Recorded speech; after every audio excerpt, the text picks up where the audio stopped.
Olá, boa noite. Eu sou Nelson Carneiro. Estamos aqui no perfil Nelson Carneiro Carneiro, iniciando mais um programa Suas Cidades aqui pelo perfil Nelson Carneiro, também com extensão no grupo Suas Cidades, Seus Valores. E você pode participar deixando a sua mensagem e a gente vai aqui falando e dando uma atenção àqueles que desejarem participar, deixando uma mensagem. Nós já estamos aqui na mesa com... Vou aqui pela ordem de chegada, né? Não vou pelo mais velho, não, vou pela ordem de chegada. Lecine, boa noite. Eu sou mais novo aí. Prazer tê-lo aqui na nossa mesa, Lecine. Obrigado. Prazer é nosso aqui, tá ladeando junto a você, ao Babá e ao Klopper. São pessoas do mais alto nível. Isso vai me enobrecer bastante. Vou ficar muito feliz em poder ouvi-los e também colocar as minhas opiniões aqui. Tudo bem, muito obrigado. Meu amigo Alexandre Kopler, obrigado aqui pela sua presença. E nós não vamos dar tempo de você dormir aí na telinha, com certeza não vai acontecer isso, tá legal? Boa noite, Nelson. Boa noite mais uma vez, doutor Lecine. Boa noite, Babá. Boa noite, Ademir, que está chegando agora. Boa noite às pessoas que estão nos vendo. Obrigado, Nelson, mais uma vez pelo convite, pela confiança, tá? E eu espero que seja um debate bastante esclarecedor, né? Que a gente possa ajudar a esclarecer algumas dúvidas daqueles que nos assistem. E bola para frente, vamos que vamos. Eu prometo aqui, ó, tô aqui com a água direto para não dormir. Certo. Porque você falou que acordou muito cedo, lutou o dia todo. Rapaz, foi um dia foi um dia muito atarefado hoje. Babá, muito obrigado, meu amigo, aí pela sua presença.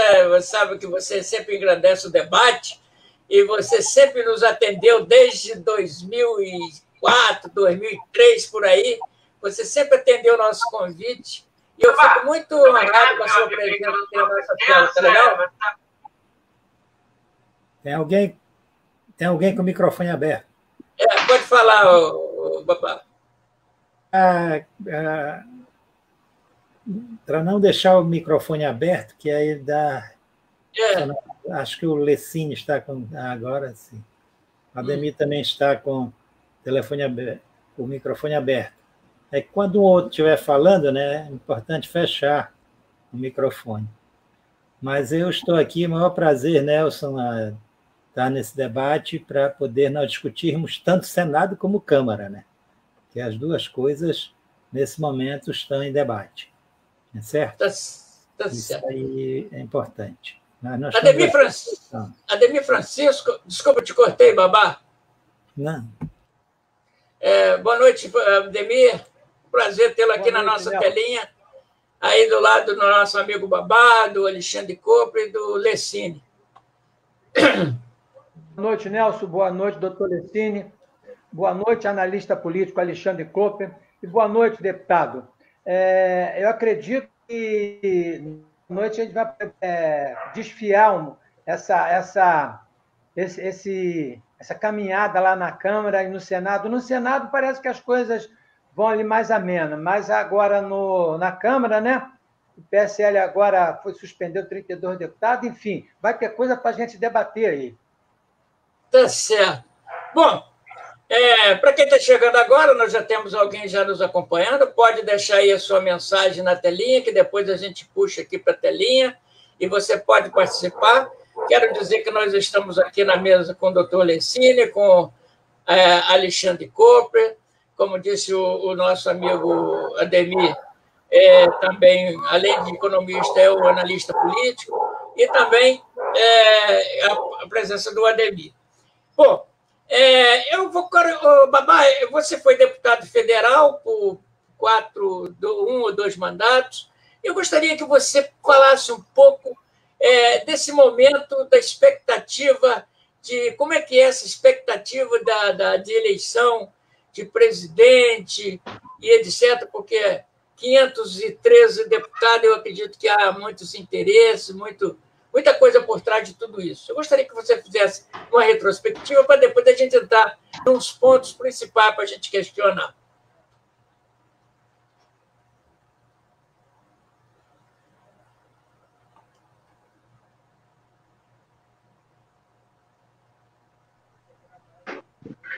Babá está com o microfone desligado. Tá certo. Pedi para desligar onde está de meu desligado. Mas veja bem, eu acho que essa importância do debate que está sendo travado agora, tanto na Câmara como no Senado. Isso é um debate que está passando hoje por dentro do pessoal também, é certo? Da divisão da bancada meio a meio, no caso da Câmara dos Deputados.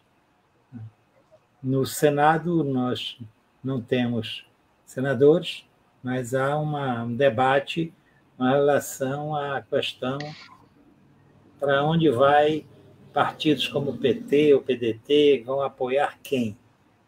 Isso é um debate que nós temos que travar. Só para esclarecer aos companheiros, eu fui vereador em Belém, depois fui 8 anos deputado estadual e 8 anos deputado federal. Depois que eu mudei para o Rio de Janeiro, após a nossa expulsão do PT, e vim para cá para fundar o PSOL. Pois bem, essa situação, para nós, é um debate muito importante, porque diz respeito a qual a posição que nós temos que tomar dentro de um Congresso, onde, na Câmara dos Deputados, eu sou da ala que decidiu, junto com Glauber Braga, com Erundina, a não aceitar, apoiar, na verdade, o candidato Rodrigo Maia para a presidência da Câmara, como também não apoiamos o Lira, nem o Baleia, nem o Lira. E isso foi um debate que rolou dentro da bancada, se dividiu meio a meio, mas agora a direção nacional do PSOL está tomando posição e, pelo visto, a posição tomada é, em maioria, contra apoiar a candidatura do Baleia, a candidatura do Rodrigo Maia. Isso tem explicações que, durante o debate, nós podemos travar. É certo? Que é o debate que é um candidato da direita repaginada, como pudesse dizer, e a extrema-direita, que, no final, no programa, eles estão defendendo o mesmo programa. Não podemos esquecer que Rodrigo Maia foi o comandante em ação na reforma da Previdência que ele e Bolsonaro apoiaram e aprovaram. E ele comandou dentro da Câmara dos Deputados. Portanto, seu candidato, que é o Baleia, ele votou também a reforma da Previdência como o Lira votou. E o interessante de tudo é que tanto o Lira, como o Baleia, como o Rodrigo Maia, como o Bolsonaro, votaram no impeachment da Dilma.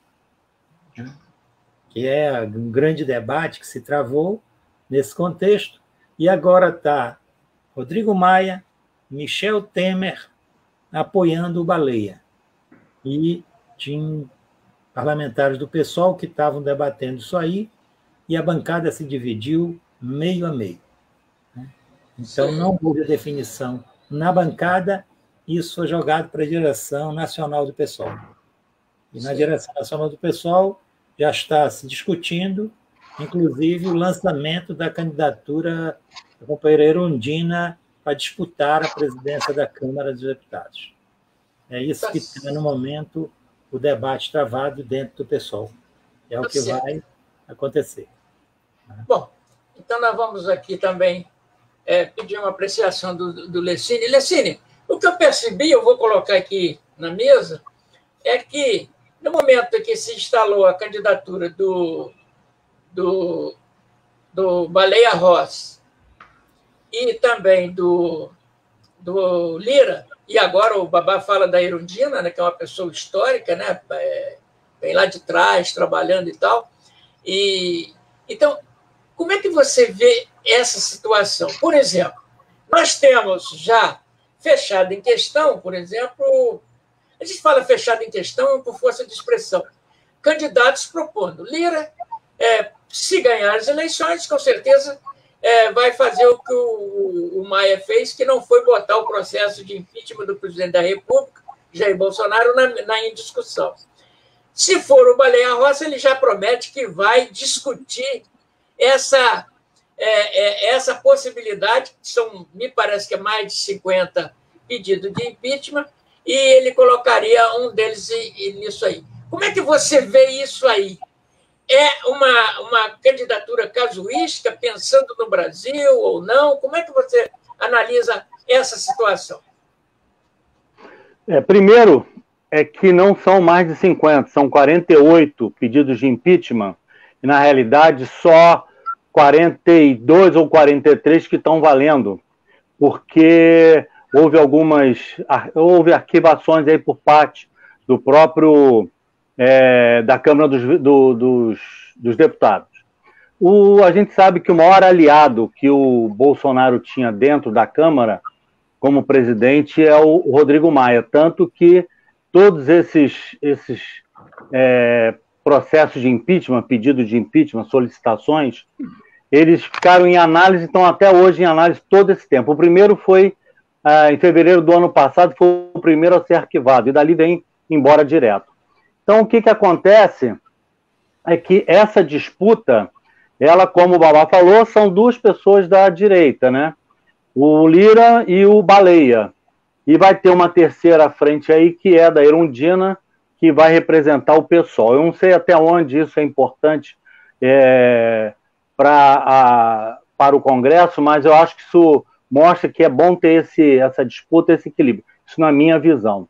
Eu acho que é importante a eleição do Congresso, da Câmara dos Deputados, a presidência, porque é ela que vai decidir se vai vir instrução ou não para o impeachment do Bolsonaro, que a gente pode discutir até mais adiante aí. Eu vejo com um equilíbrio muito grande, é bom existir essas disputas, mas nas entrelinhas a gente entende que é mais uma disputa pessoal que não traz benefício nenhum para o Brasil. Eu acho que nós tínhamos que pensar mais no Brasil e menos em si próprio, isso lá em Brasília. Tá certo. Bom, vamos para o Copley. O Copley, dentro disso aí, por exemplo, o Lessini falou, tá babá, direito, mas o PT, por exemplo, é um partido que hoje tem, me parece, se eu não estou enganado, a maior bancada, e ela está, me parece, dentro do jogo do Rodrigo Maia. Isso confunde ou não? Olha, Nelson, eu vou só fazer um retorno um pouco na fala, porque hoje o Estadão ele soltou uma matéria de uma pesquisa na Câmara e trazia, na pesquisa com os deputados, 171 votos por Lira, né? Coincidência, 171, 107 votos por Baleia Rossi e 23 votos já computados de outros candidatos, entre os quais a bancada do PSOL com 10 votos votando na Erundina, a bancada do Novo com 8 votos votando naquele menino Ratman, né? Esse menino novo lá do Marcelo Van Hatten, exatamente, e outros 3 votos divididos aí, até o próprio Alexandre Frota resolveu se candidatar, então é uma loucura, né? O PT, na minha humilde opinião, tá, já deixou de ser esquerda há muito tempo. O PT passou a ser um partido de centro-esquerda, né? Então o PT hoje é um partido ali que está ali porque quer derrubar o presidente, né? E eu vou concordar um pouco com o Lessini, né? Eu acho que lá em Brasília, a disputa do poder pelo poder, o Babá esteve por lá, pode até falar melhor do que a gente, né? Que ele sentiu na pele isso, tem deixado o Brasil muito atravancado no seu processo de desenvolvimento. Por exemplo, tivemos um processo de impeachment de uma presidente, né, Dilma. Aí, quando entra o presidente de uma oposição, já se fala em impeachment. Aí, daqui a pouco, o Bolsonaro perde, entra um presidente de esquerda ou centro-esquerda, aí a oposição já vai começar a falar em impeachment. Eu acho que precisava mais se fazer no Brasil uma política construtiva, né? Precisava parar nesse negócio de olhar a destruição. Eu quero destruí-lo para poder almejar, para poder chegar e galgar o poder, e se falar mais em termos de maneira plural, né? De uma maneira que possa atender aos anseios do povo, que na verdade é o povo que coloca eles lá. Voltando à questão da Câmara, hoje, quaisquer candidaturas fora do Baleia e do Lira, infelizmente, pelo dado tempo curto que se tem, não vai ter condição de disputar, tá? Vai se levar um segundo turno e eles vão acabar tendo que se colocar de uma forma de abstenção, nulo, ou votar em um dos dois. Hoje já está bem claro que vai ficar, como disse o Babá, entre dois candidatos do Centrão, né? Porque o MDB nunca foi direita, o Lira também nunca foi direita, né? Vai ficar ali no Centrão. E o que eu acho que um grande erro do presidente Bolsonaro, e eu acredito que ele deve estar sofrendo isso na pele agora, foi ter ficado sem partido político esse tempo todo, né? Porque quando você fica sem um partido político, o líder fica sem um partido político, ele fica sem ter seguidores. Então, vou seguir ele para onde se eu não sei para onde ele vai? Então, quando você fica sem partido político, também dificulta até mesmo a sua ação enquanto você vai fazer aí uma gestão dentro de um congresso aí no que diz respeito aí a tentar articular, sua articulação fica fraca, né? E hoje ele está refém desses dois personagens, que é o Lira e o Baleia Rossi, né? Inclusive, conforme disse o Lessílio, com esses 48 processos aí, então eu vou apoiar um, mas não vou atacar o outro. Porque se o outro ganhar, pode vir querer com as suas armas para cima de mim. É muito complicado, né? O Poder Executivo hoje está muito, mas muito... Estamos numa democracia, eu sei disso, né? Mas o presidente hoje, seja ele qual for, se entrar amanhã o presidente Lula voltar, também vai ter que começar toda a sua jornada que ele fez com muita maestria lá em 2002, para ter a maioria no Congresso e atender os anseios sem precisar se preocupar e ter uma governabilidade. Porque o Brasil precisa de um bom governo. Nós precisamos ter um bom governo que olhe pelo povo. Tá bom. A gente vai voltar em você aí. Vamos ouvir aqui o nosso amigo Ademir, né? Ademir, a gente vê aí essa situação toda do Congresso, da Câmara dos Deputados. No outro bloco a gente pode passar para o Senado. Mas, nessa situação aí, como é que você está vendo o que pode ser melhor para o Brasil no momento? Vamos esquecer que é o melhor para o presidente, o que é melhor para a esquerda, o melhor para a direita. O que é o melhor para o Brasil? Como é que você vê isso aí? Melhor para o Brasil. Difícil, né? Deixe-me explicar o seguinte. A eleição para a Câmara dos Deputados ganhou mais visibilidade na época do Eduardo Cunha, né, que ele fez aquela campanha toda que ele tinha um interesse maior no impeachment da Dilma. Dali para cá, nós passamos a prestar mais atenção à eleição dessas mesas diretoras, tanto da Câmara quanto do Senado. Tem aquela divisão do governo ficar 4 anos, 2 anos um presidente, 2 anos outros, aí é o último da legislatura, pode ser o primeiro da outra. Aí veio o Rodrigo Maia e o Alcolumbre tentaram modificar esse jogo, aí não foi possível. Bolsonaro lançou o candidato dele, né? Até para ter governabilidade. Aí, de repente, o Rodrigo Maia pega a atenção de todos e lança o Baleia Rossi e está fazendo campanha, né? Eu gostaria que vocês prestassem atenção numa declaração do vice-presidente, né, do Mourão, dizendo que o Maia já estaria fazendo campanha para presidente. Ele está colocando o nome dele como opção, né, confrontando o Bolsonaro, colocando o nome dele como opção para presidente da República, ou numa chapa como vice. Ou seja, ele atravancou todas as pautas do governo federal, né? Teve seus embates com o Paulo Guedes, não colocou a reforma tributária, não colocou a reforma política, enfim. O Maia está conduzindo a mesa da Câmara ao bel prazer dele. Isso é ruim, o que é bom posso nem saber, mas isso é ruim para o Brasil. O Maia conduziu de acordo com ele, né? E, conclusão, ele travou uma série de matérias interessantes para o governo, tá? Aí, ele agora lança o candidato dele. E tem mais 6 candidaturas. Como foi dito, Alexandre Frota, tem a Erudina, tem o Marcelo Von Hatten, tem o Capitão Augusto. Essas candidaturas menores é para negociar lá na frente. Agora, a Gazeta do Povo fez uma pesquisa, né, entre os eleitores dele, com 3 nomes, o Arthur Lira, o Baleia Rossi e o Fábio Ramalho. O Lira ganhou com 67% dos votos, o Rossi com 27% e o Fábio com 4%. Ou seja, tudo está conduzindo para ficar entre o Arthur Lira, né, que é o centro-direita, e o Baleia Rossi, que seria centro também. Agora, eu queria chamar a atenção que o que está dificultando a campanha do Lira é que o Centrão hoje está negociando uma reforma partidária para os partidos pequenos não ficarem de fora da próxima eleição, porque talvez em 22 muitos partidos vão ficar extintos. Então, está negociando uma reforma da reforma partidária. É isso que está em voga dentro do Centrão hoje, os pequenos partidos. E eu acho que isso é ruim. Eu acho que o presidente teria que ter realmente... O Alexandre está certíssimo, teria que ter um partido, né? Ele fica agora a reboque, já acenou para o PP de Lira, né?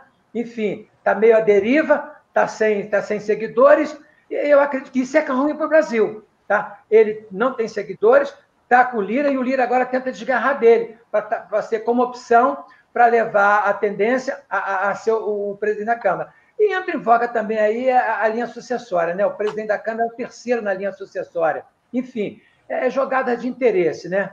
Mas eu acho que eu vou ficar com o Alexandre. Eu não sei o que é bom para o Brasil nesse momento, mas eu acho que o presidente está pagando por não ter um partido para ter seus seguidores.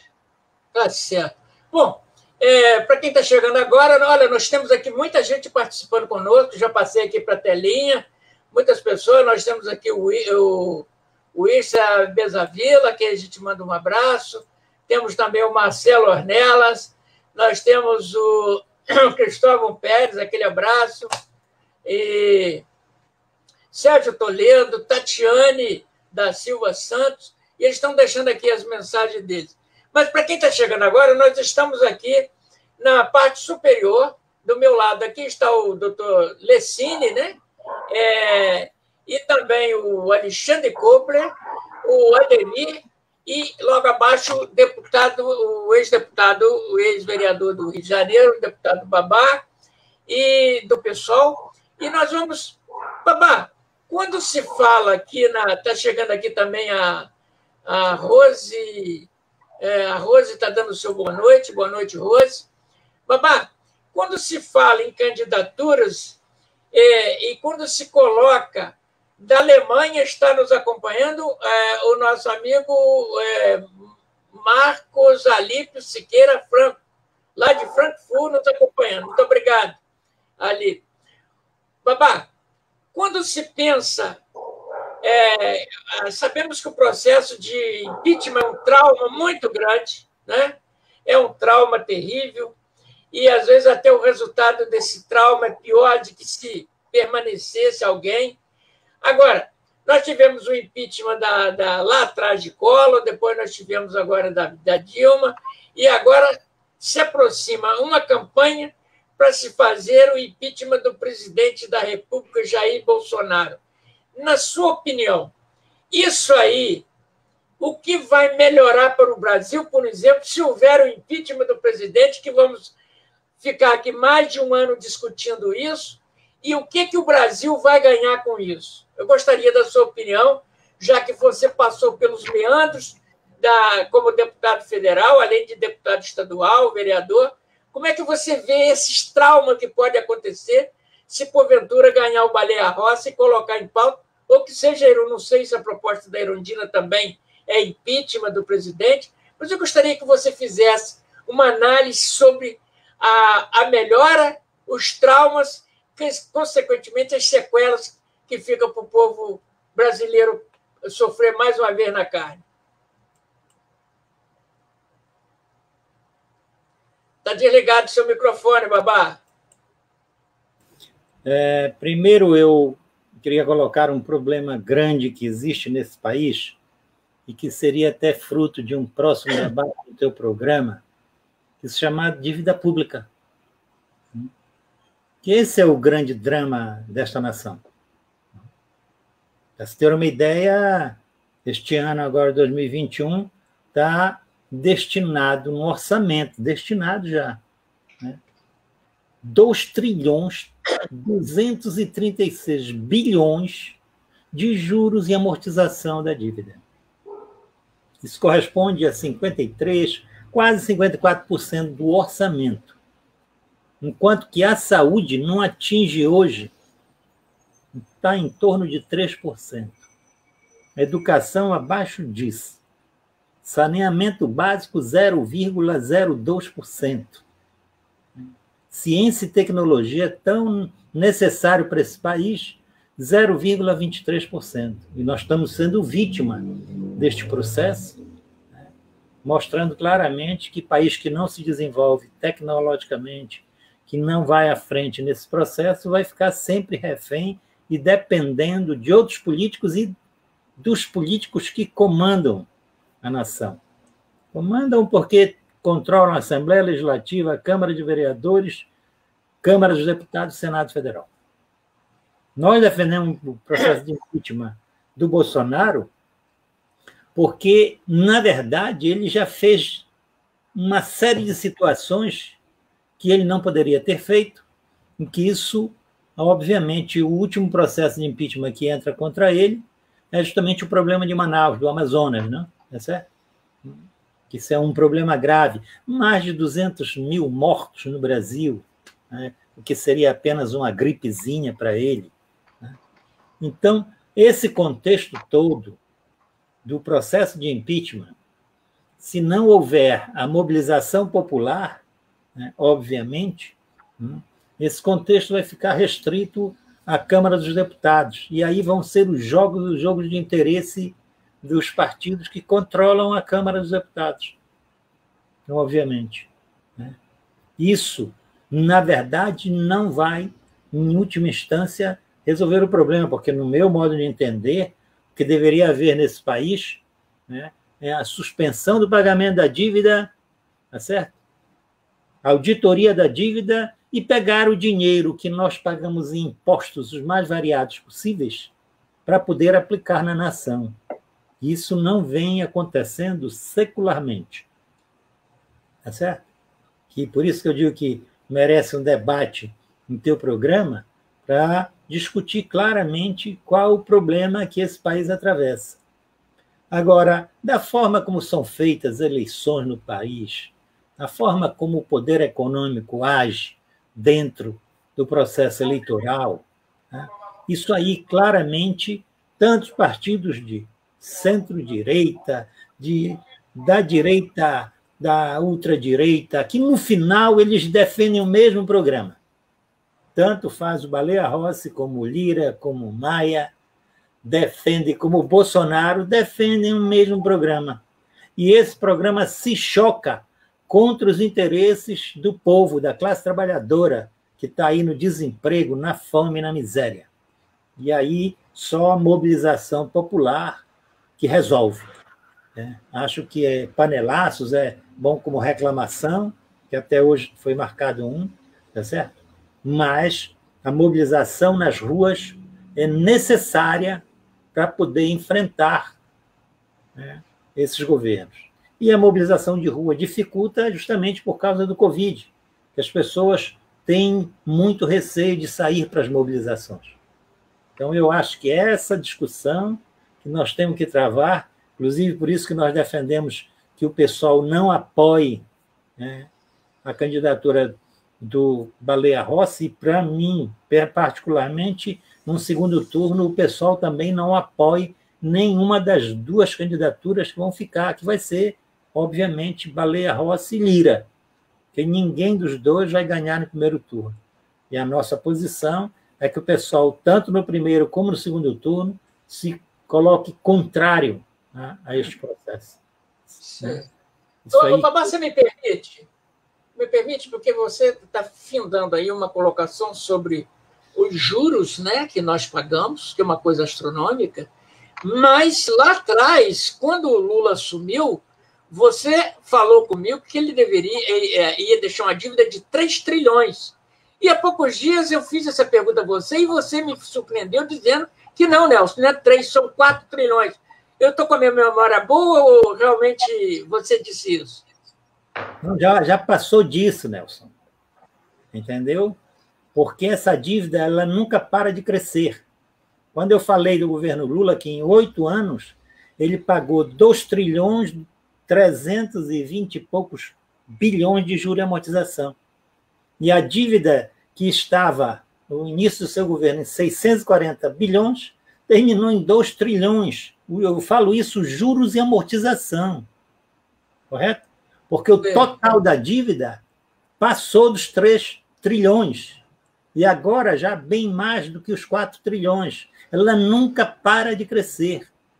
Esse é o grande problema. Que pagam juros altíssimos, os bancos fazem o que bem entendem e a dívida nunca para de crescer. Isso é o verdadeiro, né? Não é apenas a questão do juro e amortização. Quando eu falo do governo agora, deste ano, é para juro e amortização, 2 trilhões 236 bilhões. Foi votado no orçamento por essa maioria que tem no orçamento, tanto os que apoiam o Lira como os que apoiam o Baleia Rossi. Votaram nesse orçamento. E isso está destinado a este ano. Quando eu falo isso, é juro e amortização. O companheiro que dizia que eu estava mentindo lá atrás, né? A verdade é que aconteceu, os fatos aconteceram, né? E isso vem num crescente. A Auditoria Cidadã da Dívida faz cálculos anualmente de todo este processo, né?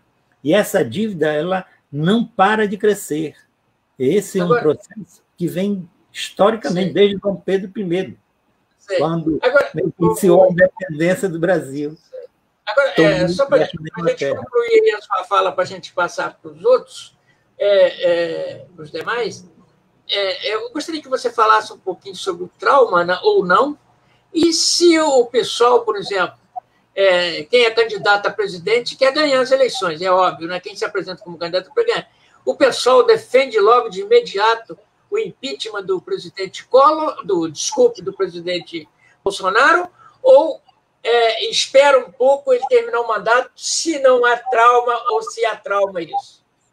Não, nós já defendemos o impeachment do Bolsonaro, tá entre os processos todos de impeachment que eles ali, nós já defendemos isso aí, não é agora, nesse momento. Nesse momento é mais um processo de pedido de impeachment do Bolsonaro. São a quantidade de pedidos que tem, né, são uma quantidade enorme que nós, do pessoal, defendemos esse processo de impeachment, não agora para disputar a presidência da Câmara, mas desde antes, por causa das falhas de todo um processo que Bolsonaro, ao assumir, implementou nesse país. Tá certo. Bom, nós estamos aqui na nossa telinha com o ex-deputado federal Babá, também o Ademir, da Sexta Vara, Ademir Francisco, advogado, também o Lessini, doutor Lessini, odontólogo, e também o nosso economista e analista político, o Alexandre Cooper.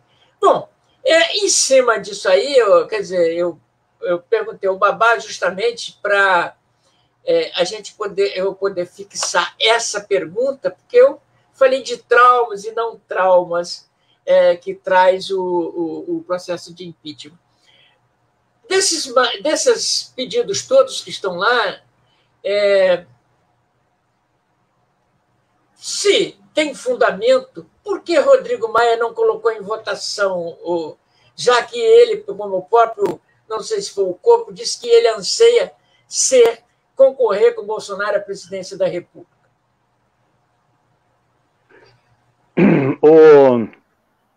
Meus amigos, o Bolsonaro, ele é um dos grandes provocadores desse pedido de impeachment. Ele é o maior provocador. Ele falando com a boca dele várias coisas e promovendo esse número exorbitante aí de pedidos de impeachment. Na realidade, eu acredito que o Rodrigo Maia não o fez, não colocou em votação na Câmara, porque apesar... Oi? Sim, não colocou em pauta. Tá, não colocou em votação, e para que isso possa ocorrer, a gente tem que entender o seguinte, nós temos aí, eu vou fazer um número mais ou menos, 25% é esquerda, 25% é direita, coisa que no Brasil eu não acredito que exista mais isso. Existe aí uma mesclagem disso daí.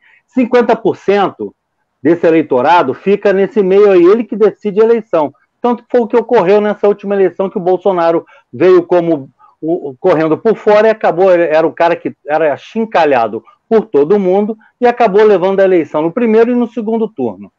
Então, eu acredito, meus amigos, que para existir esse pedido, o Rodrigo Maia, ele é um cara que avalia bem o que está ocorrendo nas ruas. O Babá disse que não existe movimentação na rua, realmente não existe por causa da pandemia. Agora, essa manifestação ocorreria de que forma? Contra ou a favor o Bolsonaro? Isso aí, a Câmara, ela teria que avaliar muito bem isso daí. Quando houve com a Dilma, ela perdeu o poder político dela. O Bolsonaro não tem ocorrido isso. Apesar de estar sem partido, eu acredito que o problema dele não é estar sem partido, é um dos problemas, mas o problema maior não é esse. Para mim, como o Babá disse, a dívida pública nossa hoje, ela é muito grande. Nós temos 95% do orçamento envolvido com a máquina pública, inclusive uma parte dele, como o Babá disse, que é para pagamento da dívida de juros e amortização, e só 5% é colocado para investimentos. E um país sem investimento não vai a lugar algum. A Ford não está saindo do Brasil porque o governo não deu dinheiro, é porque ela vai parar de fabricar automóveis. E aqui no Brasil, outra coisa que existe para ela, você hoje no Brasil, você não tem facilidade de montar uma empresa, você tem uma carga tributária enorme, você tem uma legislação com mais de 5.000 leis. Então, o cara, para montar uma empresa no Brasil, o cara desiste, o cara prefere ir para outro país. E o Brasil não é um dos piores, não. Não é um dos piores nesse sentido. Então, eu acredito que não existe clima hoje para isso, apesar de todas as besteiras que o Bolsonaro fala. Isso eu sou um crítico quanto mais dele, porque eu acho que ele deveria ficar de boca fechada. Conheço pessoas que trabalham junto a ele. Eu acho que isso não tem muito a ver agora com o processo de política, político. Eu acho que o grande problema aí é que a gente não tem estrutura para fazer isso tanto nas ruas quanto em qualquer outro lugar. Eu acho que seria um trauma para o Brasil, sim, seria. Eu acho que o momento é esse. Eu acho que a luta ela tem que existir de outra forma. Se a gente não fizer a reforma administrativa, que foi muito mal feita aí, a previdenciária foi muito mal feita, ele aproveitou parte do Temer, e o Brasil, se não tiver as reformas trabalhistas, administrativa, uma reforma tributária, o ajuste fiscal, nada disso vai resolver fazendo um impeachment do Bolsonaro. Pode entrar qualquer presidente que esteja lá hoje, estaria sofrendo o mesmo problema. O Brasil não tem condições de fazer investimento. O Brasil não tem condições de criar empregos. E sem empregos vai ficar nisso daí. A gente tem que criar empregos e com emprego é só investimento. Essa é a minha opinião. Essa é a minha opinião. Tá certo. Bom, nós estamos aqui com bastante pessoas nos acompanhando, né? Pessoas que estão se manifestando. E eu vou falar, o Alexandre Coppel. Eu fico muito à vontade para falar as coisas, para perguntar, porque, na verdade, eu ouço a todos. Só não ouço. Hoje eu convidei o Dimas Gadelha, que acaba de ter uma votação expressiva em São Gonçalo, né, em nome de PT, impulsionado pelo PT, e eu convidei para estar aqui na mesa. Dialogamos, mas ele não confirmou. Eu estou só dizendo para você, estou aqui com um histórico da esquerda, que é o Babá, né? E nós estamos aqui conjecturando as situações que podem entrar. Mas, Coppel, eu gostaria de saber de você pelo seguinte, o Babá falou de falta de popularidade, falta de movimento, precisa de movimentação de rua para a gente fazer um processo, mudar uma situação, por exemplo, hoje, que as pessoas, muitos não aceitam o presidente. O presidente, o Lula deixou 13 milhões de desempregados. A o PT sempre foi o reboque da esquerda e, de repente, o PSOL disse não alto lá, e há pouco dia o Serafini, no Banco de Jornal, falou assim, eu perguntei, vocês estão caminhando com o PT no Rio? Aí, e a corrupção? Ele disse, não, aí por isso nós saímos do PT. Mas acaba que, no final, em nome da esquerda, acaba se juntando, e principalmente o Marcelo Freixo, que é um líder nesse sentido, não sei se é da corrente do Babá, mas é um líder que está sempre à frente de todos os processos. E aí eu te pergunto, hoje eu cheguei a ouvir 2 panelinhas batendo aqui na minha janela, nem sei se Bolsonaro falou hoje. 2, estava marcado hoje uma convocação por um panelaço, 2 panelinhas. Bolsonaro vai a qualquer lugar, chega lá, o povo invade e quer falar com ele. E aí, como é que vai fazer um movimento de rua assim desejado pela esquerda, por exemplo? Olha, o Nelson, deixa eu só, com todo respeito ao nobre deputado Babá, voltar um pouco atrás, quando ele falou sobre decretar moratória, né? Isso é um campo um pouco minado, né? Vou falar agora enquanto economista. Quero lembrar que em 87, né? Eu ainda não estava na faculdade, eu vim na faculdade durante o Plano Real, mas nós estudamos muito um período né? Pré-Plano Real, que foi um período de hiperinflação. E a hiperinflação no Brasil começou quando, em 87, o José Sarney, unilateralmente, né, decretou que ia parar de pagar por um período indeterminado os juros da dívida externa. Tá? Nós tivemos ali fuga de reservas cambiais, o Brasil teve uma grande hiperinflação e só veio ser normalizado, né? Temos juros elevadíssimos, né? Câmbio desvalorizado, até que se criou o Plano Real e se abre aspas, se dolarizou a moeda brasileira e de lá para cá vem se tentando colocar a economia nos eixos, né? Então, acho que decretar moratória, né? Países como a Grécia, que foi um dos países desenvolvidos que fez isso, a Rússia, né? O próprio Equador, não tiveram grandes resultados positivos.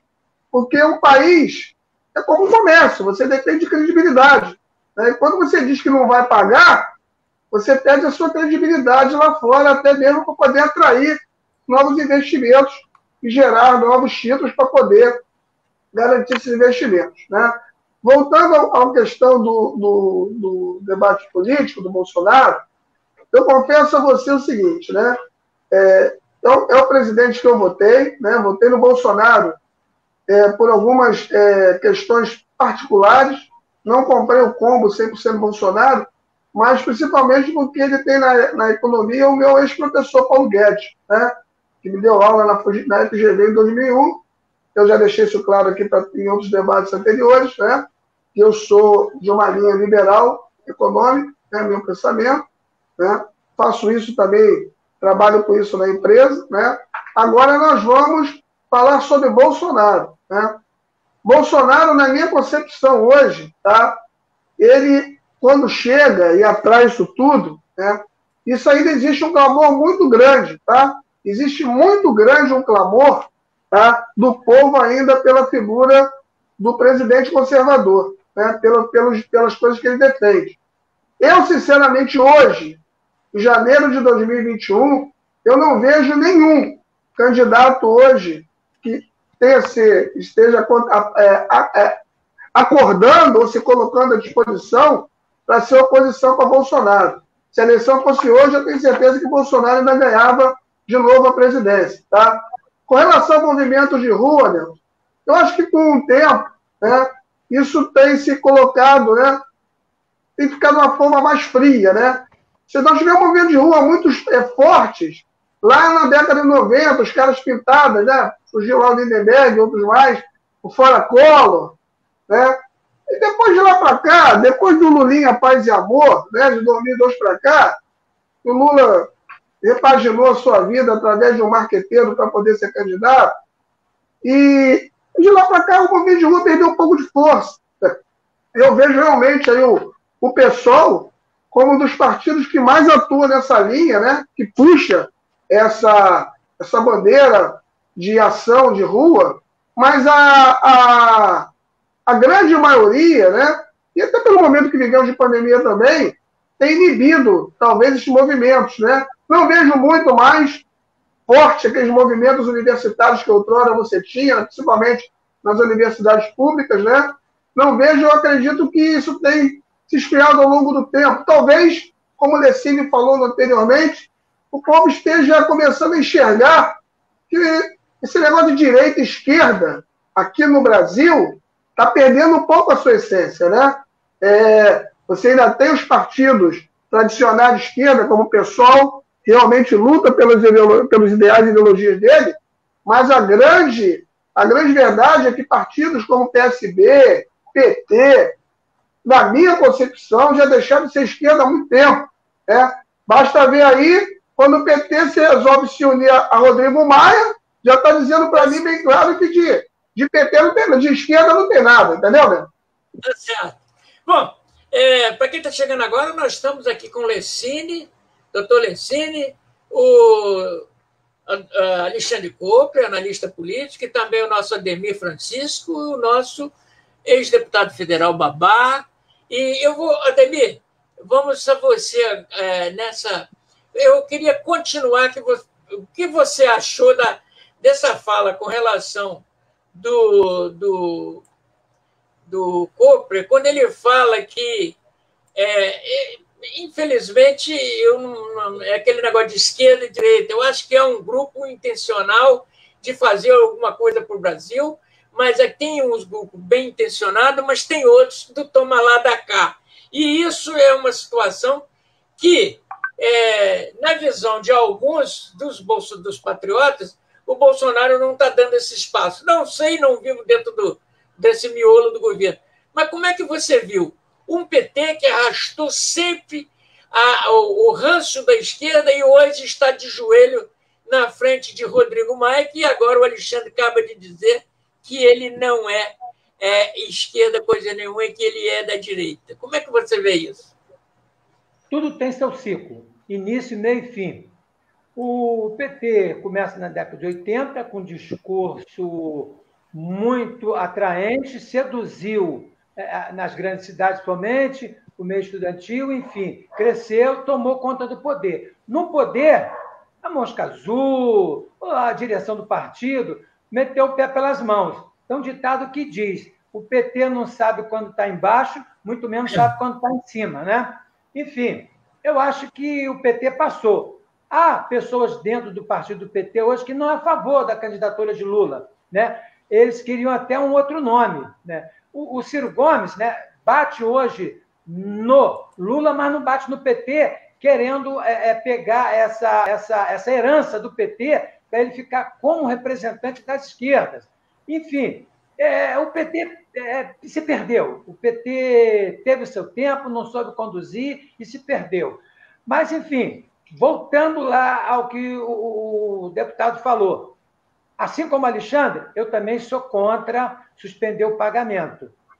O país demorou a ter uma credibilidade, você vê que lá na Venezuela está enfrentando problemas porque o país está sem credibilidade nenhuma, na Argentina também, então eu acho que não é por aí. Não tem que se suspender. É um atravanco ao progresso, ao desenvolvimento? Sim, temos que decidir. Agora, detalhe que passou despercebido é que a Dilma ela fez a desoneração, principalmente para as indústrias automobilísticas, de 458 bilhões. 458 bilhões foi a desoneração de impostos da Dilma, principalmente para a indústria automobilística. Olha a Ford aí. Gostou? As empresas... A gente sabe que a Ford perdeu o caminho, não é mais uma empresa obsoleta. Hoje você tem os carros japoneses, os carros sul-coreanos, você tem a Mercedes tanto antes quanto nunca, você tem a Volkswagen, você tem os carros chineses, enfim, não é esse o motivo da Ford. Mas a Ford gostou de ficar aqui, enquanto estava recebendo subsídio. Então, gente, 458 bilhões. Então, você tem um país que abre mão de 458 bilhões de receita, o país não pode estar certo. Outra coisa, o Lula ele transformou a dívida para o capital internacional para os bancos privados, ou seja, trocou 6 meia dúzia. Ele tinha uma dívida externa, ele fez propaganda dizendo, pagamos a dívida externa. Não, ele transferiu, pagou lá fora com o dinheiro aqui dos bancos privados. E ele transferiu de mão a dívida, de um para outro. Ele não pagou a dívida. Tanto é que o deputado Babai falou em torno de 4 trilhões. Então, continuamos a amargar o pagamento do juro da dívida. Não há país que vai evoluir com isso. Quanto a Bolsonaro, né, ele também usou um discurso sedutor, conseguiu a massa, não tem outro nome para ele. Agora, é o seguinte, a esquerda faz aquele papel de que não está no governo, mas não deixa o cara governar. E toda hora entra impeachment. E assim como o PT, o pessoal cansou do PT, nós já estamos cansados desse impeachment. Como é que está funcionando o negócio? Bolsonaro faz qualquer declaração, qualquer coisa, entra com impeachment. Agora a ABI entrou com impeachment, a OAB entrou com impeachment, os partidos de esquerda entraram com impeachment, enfim, todo mundo. Isso já desgastou. O que os partidos de esquerda fazem também? Bolsonaro empurra o Mourão, aí o partido de esquerda entra lá no Supremo, para o Supremo dizer por que ele empurrou o Mourão. O Supremo vai dar 5 dias para Bolsonaro explicar por que ele empurrou o Mourão. Enfim, parece que estão brincando com o país, né? Travancando a pauta lá na Câmara dos Deputados, com o Rodrigo Maia sentando em cima de tudo, e os partidos de esquerda, que não têm representatividade no Congresso, ficam entrando com ações no Supremo, e o Supremo ficando servindo esses pequenos partidos. Está judicializando a questão política. Ou seja, o Legislativo perdeu a liderança, né? Primeiro, votando através de mensalão, votando através de Ministério e cargo. Agora, a reboque do Judiciário, tudo recorre ao Judiciário. E fica esse impeachment para cá, impeachment para lá, e o país fica patinando. Enfim, o país não vai chegar a lugar nenhum com essa atitude da esquerda. Então, eu acho que essa eleição da Câmara ela é importante, porque se o Lira acompanhar na linha o Bolsonaro, pode ser colocada a pauta, pode sim vir a reforma tributária, pode sim vir a reforma administrativa e pode sim vir a reforma política. Então, eu acredito que essa eleição da Câmara vai colocar em pauta o governo nesses últimos 2 anos, porque até agora o governo ficou preso à pauta do senhor Rodrigo Maia. Tá certo. Bom, eu quero dizer que nós já estamos com 52 minutos, nós botamos 2 temas, eu vou dar a palavra ao Babá para ele fechar isso aí, as observações que ele achou necessário, até porque o seu partido foi criticado, né? E fica à vontade, nós estamos num debate livre, você faz, porque depois, quando o Ademir fala do STF, eu acho que o STF realmente, para quem percebe o judiciário à distância, quem é um profissional do direito, sabe que exatamente hoje os ministros é que mandam neste país. Meu amigo Babá, eu gostaria de te dar aí passar o tempo para você fazer esse fechamento, que eu gostaria de perguntar depois aos nossos debatedores sobre o fato do STF. Vai haver lava-toga ou não se a Tebet do PMDB ganhar as eleições? Mas eu gostaria que você fizesse aí alguma fala sobre, até porque o pessoal, a esquerda foi criticado e você está aí na mesa. Bem, eu fico tranquilo aqui para colocar essa situação, sabendo que hoje nós temos 20 milhões de desempregados. Então, Alexandre, o Paulo Guedes resolveu o quê? Você está falando que seu professor resolveu as questões, desculpem, né? Resolveu as questões, mas hoje nós temos 20 milhões de desempregados, cara. Aonde que essa economia resolveu o problema? Por que não cobram os impostos das grandes fortunas, por exemplo? Não cobram. Isso vem se arrastando de governo a governo. Bradesco, Itaú, né? JBS, tudo isso, né? Só essas grandes fortunas daria para arrecadar 200 bilhões do que eles não pagam de impostos. E a política que vem sendo implementada no Brasil é o que vem se repetindo. Não resolve o problema. Quando o governo colocou que o Lula colocou que teria pago a dívida externa, não é verdadeiro, né? Ele apenas pegou uma dívida que já vinha se arrastando há anos, que era de 17 bilhões, né, de reais, tirou da reserva cambial esse valor, né, e, na época, o dólar já valia R$ 2 e não mais R$ 1, como era propagado, tá certo? E pegou, depois emitiu o título da dívida pública. E só cresceu a dívida pública interna. Isso não para de crescer, cara. Como resolver o problema? Esse é um problema que eu sempre digo que o que cresce muito no Brasil são bancos e farmácias, né?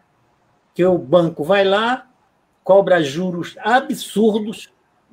Quem cai na besteira de tomar um empréstimo num banco, né, ou usar cartão de crédito para pagar aquele mínimo, são 300% ao ano, cara. Aonde, né, isso vai se resolver? Nós do PSOL, e quero acentuar aqui, na discussão que está colocada, tá certo? O que nós queremos colocar aqui é que essa situação, nós do PSOL, eu fui expulso do PT porque nós votamos contra a reforma da Previdência. Não é verdade quem diz que a reforma da Previdência veio para resolver o problema. Não veio. Só prejudica, na verdade, os trabalhadores. Cadê a reforma trabalhista do Temer? Que votou Bolsonaro, Guedes, Bolsonaro, Rodrigo Maia, Lira, todos votaram na reforma trabalhista, que iria gerar emprego. Não gerou emprego coisa nenhuma. Está aí a quantidade de miseráveis abandonados que estão aí. Isso é um problema gravíssimo para o país, né? O Jorge Coutinho, eu não vou entrar na provocação do Jorge Coutinho, que é um bolsonarista de carteirinha, obviamente, tá certo? Mas o que nós queremos colocar aqui é que a mesma política vem se repetindo. Não muda, não muda. E isso faz falta para nós brasileiros, porque nós pagamos um dos impostos mais caros do mundo, mais altos do mundo, e esses impostos não vêm para a sociedade, não voltam para a sociedade. Sim. A saúde, cadê o caos da saúde que está aí, né? Ou ninguém está vendo, né? O caos da saúde no país. O caos do Amazonas não é só do Amazonas, é o Brasil inteiro, né? Que não se resolve o problema da saúde, que não se resolve o problema, na verdade, da educação, né? Não resolve. Os bancos, esses sim, se resolvem muito bem, né? Esses deitam e rolam. Esses, né, não perdem nunca. A população. Por isso, eu encerro aqui para colocar que nós do PSOL não poderíamos, de forma nenhuma, votar em Rodrigo Maia nem em Lira, tanto no primeiro como no segundo turno. Como nós achamos também algo interessante, que é agora do Senado, que nós nem discutimos aqui, mas que o PT está junto lá com o DEM, com o candidato do Bolsonaro no Senado. Seus 6 senadores vão votar no candidato do Bolsonaro, do filho do Bolsonaro. Isso nós precisávamos discutir aqui, né? Que é essa situação. Isso também não resolve o problema. É troca de cargos na mesa, essas questões aí. O povo já está cansado disso. Então, pessoal, finalizo aqui. Não podemos votar nem no primeiro, nem no segundo turno, nem em Lira, nem no Baleia Rossi, candidato do Bolsonaro. É essa a situação, né? Por isso que nós temos que colocar esse debate. Bom, para mim que faço o debate, essa discussão, né, que na realidade é uma expressão de fala de cada um, da manifestação, e a gente sabe que o tempo é sempre inimigo da gente, né? Nós já estamos aqui com 1 hora, né? E falamos, eu acho que está muito sadio, mas eu não posso ultrapassar aqui de 1h25, e eu quero chamar a atenção para vocês de um tema que eu coloquei, né, que é com relação ao STF e a situação do lava-toga, né, que agora está querendo se ver essa questão com o lava-toga no Senado. E eu gostaria de começar fazendo essa pergunta ao Lessini, que ele acha que, na realidade, pode haver isso. Eleição de um presidente no Senado que tenha peito de enfrentar essa situação do STF, que hoje governa,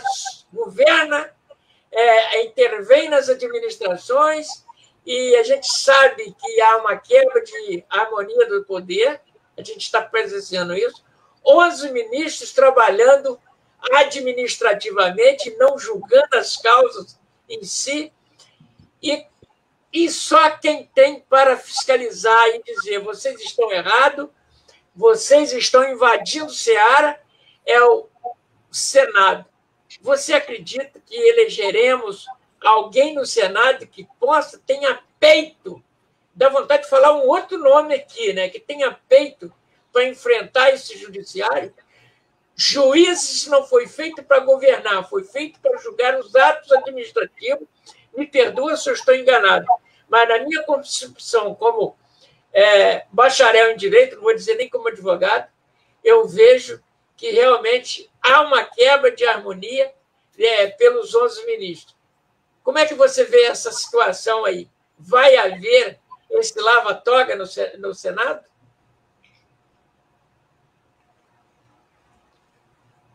Lembrando que seu microfone está fechado.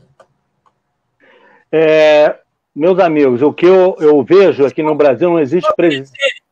Desculpe, Lessini, eu me estendi um pouquinho para depois eu não falar mais. Sem problema. E vamos rodar aí 3 ou 4 minutos cada um para a gente encerrar dentro do tempo, tá? Tá ótimo. No Brasil não existe presidencialismo, existe judicialismo. E lá, aqueles 11 ministros, eles não são juízes, nem todos ali são juízes.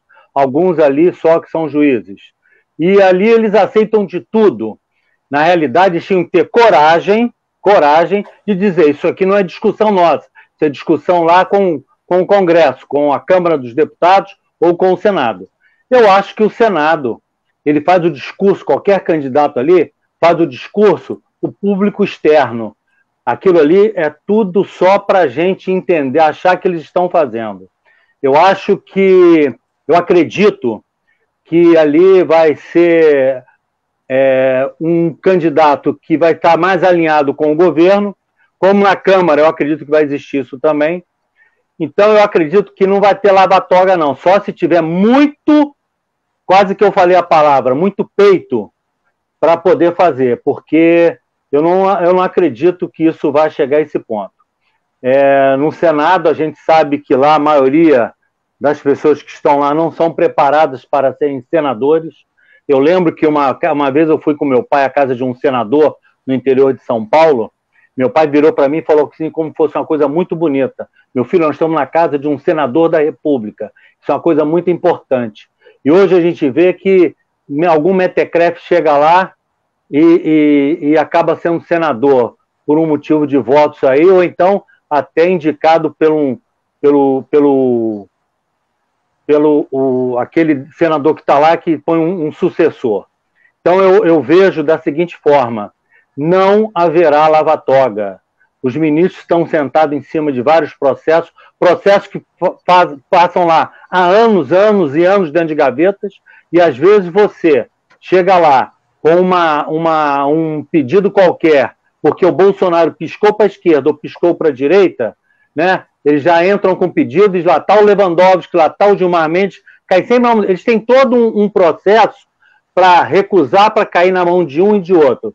Então, acho que nós somos enganados o tempo todo, tanto pelo Congresso, tanto pela Câmara dos Deputados, tanto pelo Senado, pela Câmara de Vereadores, Assembleia Legislativa. Eu acho que tem que existir um pouco mais de patriotismo e de visão em cima da população. A população é que mais sofre.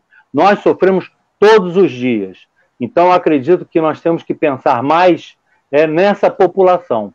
E a gente vai só ver essa briga deles aí e ver o que vai acontecer. É a troca de cadeiras, né, de cargos, e aí o Centrão vai pedir daqui, vai ser dali, e qualquer presidente que estivesse no poder, de direita, de esquerda, do PSOL, do PT, do PSDB, ou desse PSL, qualquer um deles, ia querer fazer o presidente. Isso é natural, não tem outra coisa diferente. Isso é natural a pessoa querer dominar aquele espaço, porque a gente sabe que quem pauta todos os assuntos no Congresso, isso é feito monocraticamente pelo presidente da Câmara e pelo presidente do Senado. Então é isso que acontece. Por isso que a pessoa quer dominar aquilo ali. Como disse aí o Ademir e o Klopper, isso existiu há um tempo e que eles começaram a perceber dessa importância. Mas é assim nas câmaras de vereadores e nas assembleias legislativas.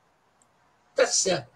Bom, Alexandre Klopper, é a mesma pergunta que a gente quer dissecar aqui, é sobre essa situação do STF, que, no meu entender, ele tem feito um trabalho mais de política, mais de atendimento político, de garantista, do que exatamente o papel de falar, de decidir, de ser o magistrado do processo. Eu gostaria que você, a sua apreciação, teremos lava-toga? Não, também claro, não, né? Eu acho que estamos num momento de eu não taco pedra na sua janela e você também não grita na minha porta, né? Isso ficou bem claro quando houve essa aproximação de alguns ministros do STF, lá com o Rodrigo Maia e Alcolumbre, né? Para poder validar uma possível reeleição dos dois, né? Eu não sei o que foi jogado na mesa. Eu tenho até as minhas desconfianças, mas não vou colocar aqui em público, né? Mas é um jogo de cartas marcadas, como eu disse o Lessini, né? Então, eu acredito que qualquer um dos dois, seja lá o candidato do Alcolumbre e do DEM, né? Que hoje, pelas contagens, já tem 41 votos, considerando que o PSDB liberou os 6 senadores para votarem como quiserem, correu 3 para cada lado, considerando isso, ele teria 41 votos, já teria a eleição garantida, mas eu não acredito em lava-toga, não. Sinceramente, Nelson, não acredito em um embate entre os poderes executivo e judiciário. Acho que deveriam ser independentes, tá? Mas, infelizmente, no Brasil, não o são. Tá certo. Bom, nós vamos agora para o Ademir. Meu amigo Ademir, você que é um bacharel em Direito, aposentou trabalhando numa vara civil, vendo as decisões, e eu começo a imaginar sobre a posição do STF e o processo político e o processo de gestão pública, executivo e legislativo. Nos parece que o judiciário, o STF, quando eles não estão atuando ali, são os mesmos que atuam no Tribunal Superior Eleitoral e são os mesmos que atuam no Conselho Nacional de Justiça. Como é que você está vendo isso? Vai ter lava-toga? Antes de eu responder, eu queria dizer uma coisa a você. Também estão atuando na advocacia, através de esposas e grandes escritórios, né? Isso hoje todo mundo é sabedor que todo ministro do Supremo hoje está vinculado a um grande escritório. Por isso, André do Rep, Barata e outros são soltos, né? O ministro ele passou a ser instrumento. Ele hoje não notou que ele está sendo usado. Ele usa e está sendo usado. Então, ele é usado pelo TSE, é usado pelo CNJ e ele é usado, inclusive, pelos grandes escritórios. Preste atenção, nós que temos experiência de judiciário, Nelson, a escolha do ministro vem pelo cargo político, não pelo mérito. Ele já entra comprometido, já não está mais isento, tá? Quando ele chega lá, ele é sabatinado pelo Senado. Opa, peraí. Aí ele vai lá, é o último ministro indicado por Bolsonaro, né? A pedido do Centrão, saiu de escritório de deputado, fazendo campanha. Mas peraí, como é que é isso? Quer dizer, ele foi visitar os senadores, né? Antes da sabatina, para fazer o quê? Para se vender, para o produto ser vendido, né? Então, olha só, essa questão de o Senado ser o corregedor do Supremo e o Supremo decidir coisa do Senado, ficou uma troca de figurinha. Você teria que ter um outro órgão para fiscalizar o Supremo e isentar o Senado dessa obrigação, porque aí o Senado não abre a lava-toga e o ministro não bota em pauta o processo contra o senador. Fica uma troca, não vai chegar a lugar nenhum. Nem um ataque, é o time que está jogando para o empate. Você não ataca, tu não ataca. Fica os dois times na área. Ninguém ataca ninguém. Então, nesse caso, não vai ter lava-toga. O que ocorre? Nós temos o Rodrigo Pacheco. O Rodrigo Pacheco é o candidato do DEM.Essa tem simpatia do Bolsonaro e simpatia do PT. Por quê? Porque você vê que a tendência dessa linha é de explodir a Lava Jato, né? Que atinge os políticos. Então, a tendência do Rodrigo Pacheco é enganar ali e levar adiante a Lava Jato, assim como o Supremo nunca condenou ninguém da Lava Jato.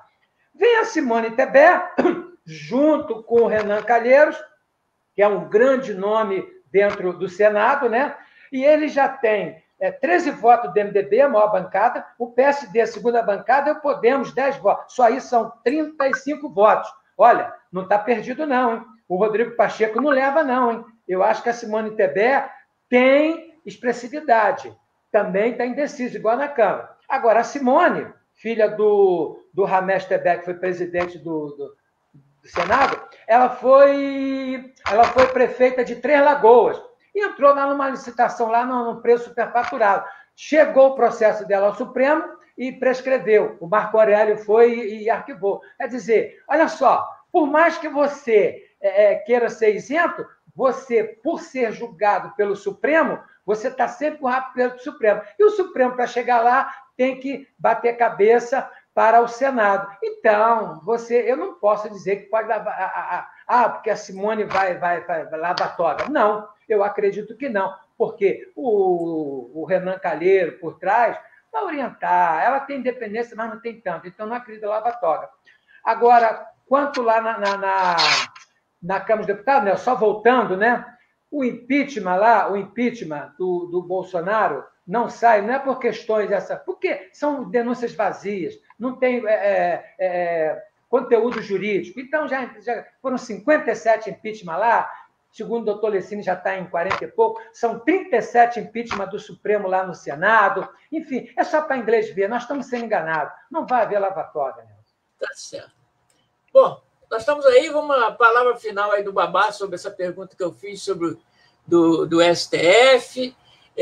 Vejo o FCF assoberbado de processos, mas até concordo em parte que tem muita coisa que chega lá que não era para acontecer, e até lembrado aqui por uma pessoa aqui que disse que o Jorge Coutinho disse assim, os ministros não tiraram nem os 3 meses de licença, 3 meses? Não sei se é 3 meses de licença, com medo aí, vigiando alguma raposa. Eu acredito que é mais com medo do presidente Fux, eu acredito que seja isso. Mas gostaria que você me passasse a sua visão com relação se vai haver ou não o lava-toga e o que pode acontecer e qual é a sua impressão que você tem do STF, e depois a gente fecha aqui e vamos nos despedir porque o tempo está voando.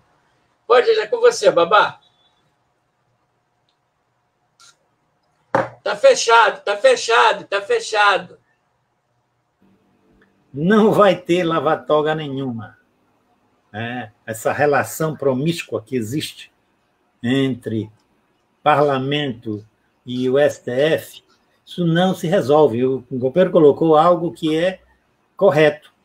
Vários ministros desses, né, eles têm, já virou moda, as suas esposas ligadas a um grande escritório de advocacia, para julgar, na verdade, grandes processos que, em última instância, param no Supremo. Tá certo? E essa discussão de como é escolhido o juiz é que leva à conclusão de que tanto o STF como o Parlamento, como o Senado, né, essa discussão aí, eles não vão votar essa lava-toga, porque eles também não querem a lavagem que o Supremo venha fazer deles. né? Porque tem vários processos que estão ali, engavetados lá no Supremo, que estão parados, né? Tá certo? Tanto de Renan Calheiro, de Jade Barbalho, vai se enumerar, os processos estão parados lá há anos e não são concluídos. Então, eu encerro aqui para dizer o seguinte, que a forma como são escolhidos os ministros do Supremo para passar pelo Senado, por todo um contexto que é colocado, né, um vira cúmplice do outro. E que, portanto, ninguém vai querer arriscar sua cabeça entrando em conflito com o Supremo. Tá certo? E, portanto, o Supremo também para proteger, né, os parlamentares que estão ali, né, também não vão julgar uma quantidade enorme de processos que precisariam ser julgados. Então, é essa situação que está colocada aqui, infelizmente, isso se repete não só no STF, isso vai se repetir nos tribunais de justiça do Estado, no STJ, tudo isso cria uma teia, né, de comprometimento que leva, na verdade, a justiça a julgar os pobres, encher a cadeia de gente que roubou pequenas coisas, enquanto os grandes bandidos da nação, esses são protegidos. Como o próprio prefeito, ex-prefeito dessa cidade, na verdade, que era para estar na cadeia junto com Sérgio Cabral, foi rapidamente colocado no seu apartamento, né, com tornozeleira eletrônica, fazem todo um cenário, mas, na verdade, é para não julgar em última instância. E isso é o lamentável de tudo. Portanto, lava-toga não vai ter. Não sei que você queira acreditar em conta da carochinha. Não vai ter de jeito nenhum. Muito obrigado, Nelson, pelo espaço aqui que nós podemos debater. Tá certo. Então, nós vamos... eu quero dizer para vocês que eu me senti privilegiado de estar aqui no meio, junto de vocês. Eu espero que eu possa ter contribuído aí em fazer essa junção, porque eu acho que aprendi muito aí com vocês. Eu acho que o processo democrático é isso que está aí, a gente tem que desenvolver ideias, mesmo que às vezes no debate a gente coloque alguma coisa que seja, mas o contraditório acho que faz parte. E quem julga e quem vai fazer isso são aqueles que estão nos acompanhando. Meu amigo Lessini, a sua despedida aí, meu querido. Um abraço para você, tudo de bom. Eu quero agradecer a presença, mais uma vez, de ter me convidado para o seu programa. Eu me sinto muito honrado em estar ladeado por pessoas com esse nível de entendimento da nação.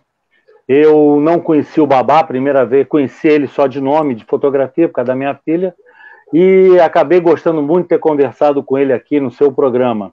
Espero que a gente se encontre outras vezes para mais discussões desse nível que existe aqui no seu programa. Eu só queria fazer um parêntese para dizer, só para o Babá, a saúde no Brasil, Babá, eu sou da área de saúde, trabalho em hospital, e a saúde, na realidade, ela é falta de gestão.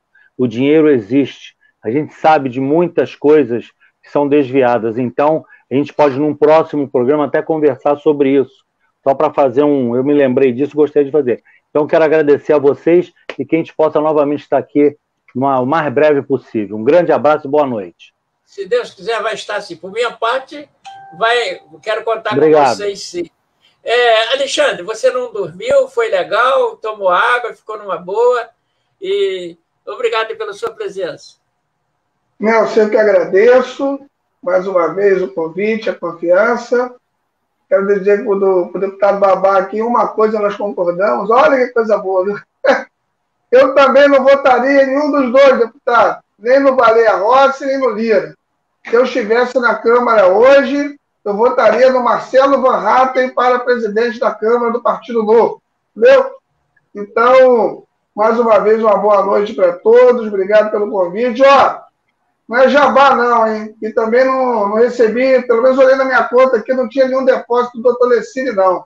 Mas está aí um homem que conhece de gestão de saúde e que se deve uma oportunidade para ele na cidade de São Gonçalo. Eu tenho certeza que em algum momento, em algum ponto daquela secretaria, ele tem muito a contribuir, tá? Fica aqui essa sugestão. Tá certo. Bom, até Jorge Coutinho concordou aqui com o Babá e falou que o Babá falou tudo. Tá certo, a gente concorda aí. É isso. Vamos para o Ademir aqui. Ademir, meu amigo, muito obrigado aqui pela sua presença. Você sabe que é uma honra eu tê-lo, né?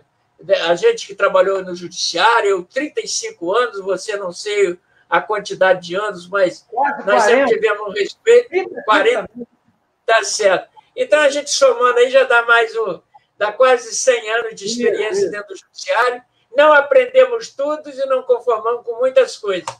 As suas despedidas. Nelson, nós pegamos a transformação do judiciário. O judiciário funcionava como última palavra. Hoje virou instrumento, não é nisso? Tudo hoje. Vai procurar seus players.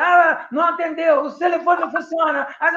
Tudo hoje para o judiciário, né? Não é só lá em cima o Supremo que está sofrendo esse mal, não. O judiciário também, em primeira instância, só. Tudo hoje vai parar o judiciário. Mas, Nelson, você, como sempre, levantando temas atuais, né? Sempre trazendo bons convidados, é sempre enriquecedor. A gente sempre fica conhecendo alguma coisa a mais, né? Foi bom. O Lessini, como disse o Nopre, é um nome que já era para ter espantado de São Gonçalo, é um grande administrador, um grande homem na área de saúde. O Alexandre, é questão de tempo. O Lessini vai florir.